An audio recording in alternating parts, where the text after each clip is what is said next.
Good morning, Dr. Nitin Dumasia. Very good morning. It's a pleasure to meet you once again. Thank you. So, for the benefit of our viewers, I would like you to introduce yourself and what are the kind of services you are providing to your clients. So, I'm Dr. Nitin Dumasia. I am President and CEO of Grolity INC, which is a US-based management consulting company for sustainability solutions. Around the world, in countries like US, Belgium, Hong Kong, Mexico, China and India, we are providing various different types of consulting services for sustainability. Now in sustainability, we help our clients to achieve various certifications. We provide them different types of trainings. We also go there and actually calculate their carbon footprint and suggest them ways to reduce their carbon emissions and make them more sustainable and responsible and better companies to become. So these are all the services we are providing for more than 3, 4, 5 years now around the world. Okay. So just to understand, this sustainability movement is of recent origin, but it's catching up very fast. So talking specifically about the diamond and diamond jewelry industry, people know about gemological certificate, GI, IGI, and there are so many other gemological institutes which are certifying diamonds. So how is sustainability certificate different from a gemological lab certification? Yeah, so gemological lab certification has some of the various technical parameters of the diamond, where you can see what is the weight, what is the color, what is the type of cut that diamond has. 4 C's. But 4 C's typically we say. But in sustainability certifications, now the end consumers, especially customers in Europe and US, Gen Z and all those type of customers can now become educated about the carbon emission related area or how this company or this particular product is sustainable in nature.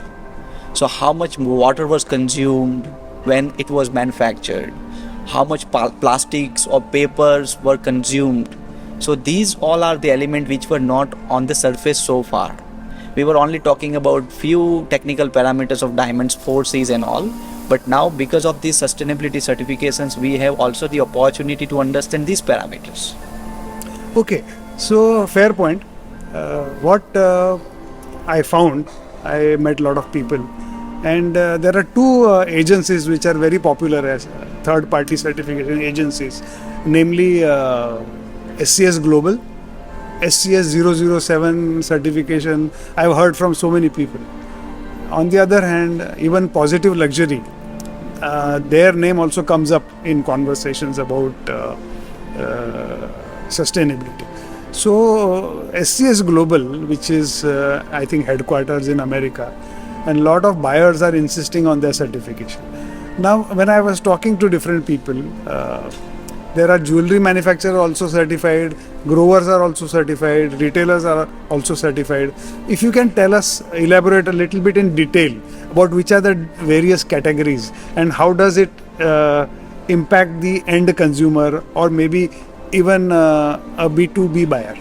Yeah, so what has happened in natural diamonds, there were many certifications for so many years.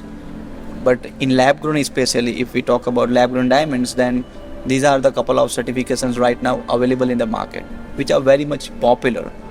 And consumers are also recognizing the importance of having those certifications.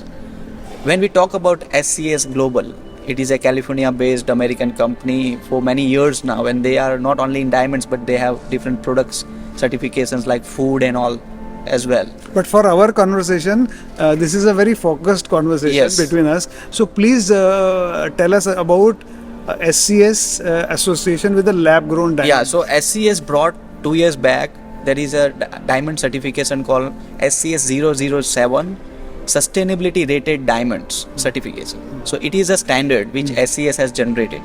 Now in this standard, because diamond supply chain is very vast in nature, this standard covers various aspects of the certification. If you are a lab grown growing company where you are growing the diamonds from the seeds, then you will be able to get the grower certificate of SCS 007. If you are into cutting and polishing, then you can get a handler. That is a name given to this certificate. Handler type of certification for SCS Global. If you are into jewelry manufacturing, that is also called handler. The principal difference between grower and handler is in grower you are actually growing, whereas in cutting and polishing as well as in jewelry you are not growing or anything, but you are just handling the polished diamonds. So that is why you are called handler. Now once there's these grown and handled diamonds are gone to international places like New York or Europe or somewhere, then those companies can sell it as retailers. So for those outlets or those ports, they are also given retailer certification for SCS 007. So that is how it is grower, handler and retailer certification. So just to understand, in the US, a lot of organized retail chains are insisting on SCS 007 certification. Now it is little bit confusing, and while you have added some points, it raises further questions. Suppose I am a handler, let's say a jewelry manufacturer. I am sourcing diamonds from a grower who is not SCS 007 certified. Then how does it work? Yeah, so for that they have created this standard. Okay. Certification is the outcome, standard is the process. So you have to follow the standard.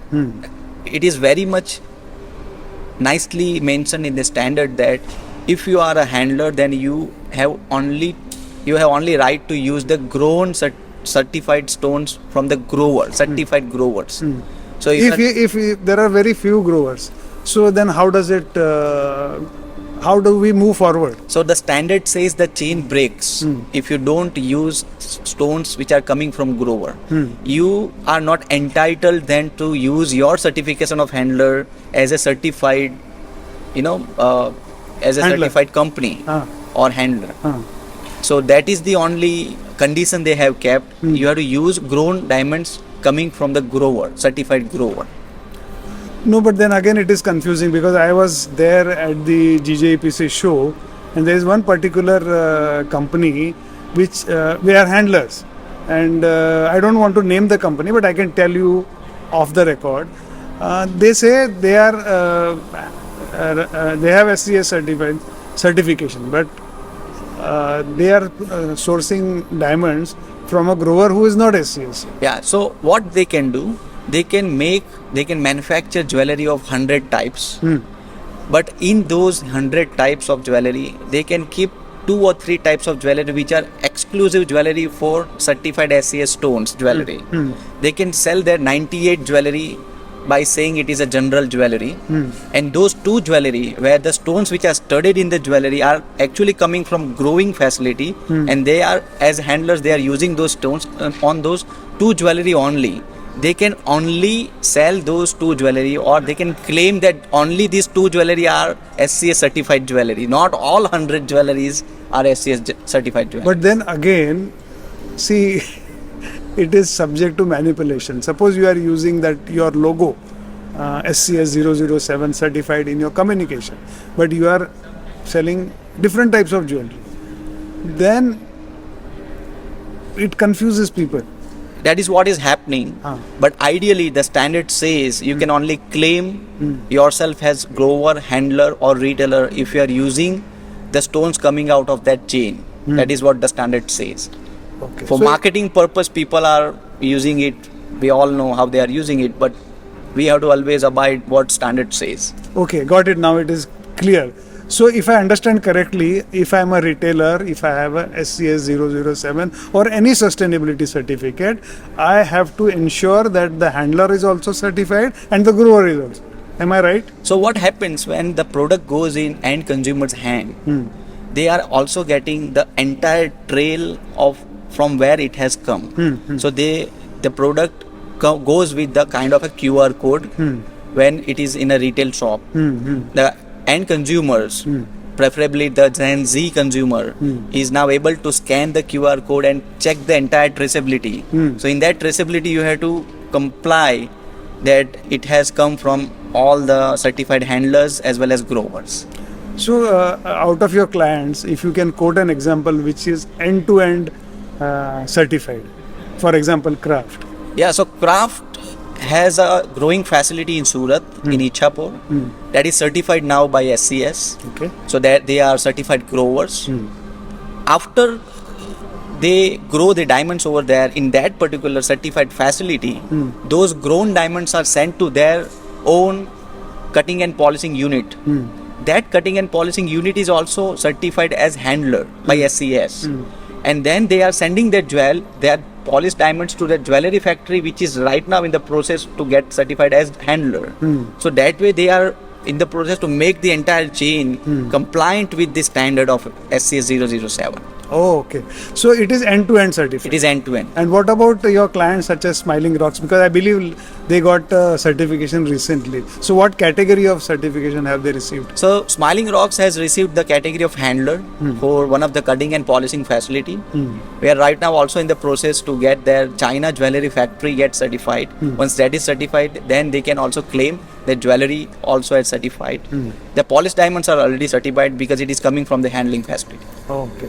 And for that particular, stock of polished or jewelry, they are using all grown certified diamonds, which are coming from the grown certified factories of growers. Okay. So they are procuring the lab-grown diamonds from a Certified facility- growers. From a certified. Okay. So then they are qualified to be fully integrated SCS 007. Exactly, and that is what something build trust in the eye of the consumers. Okay, got it. Thank you very much. It was really nice talking to you.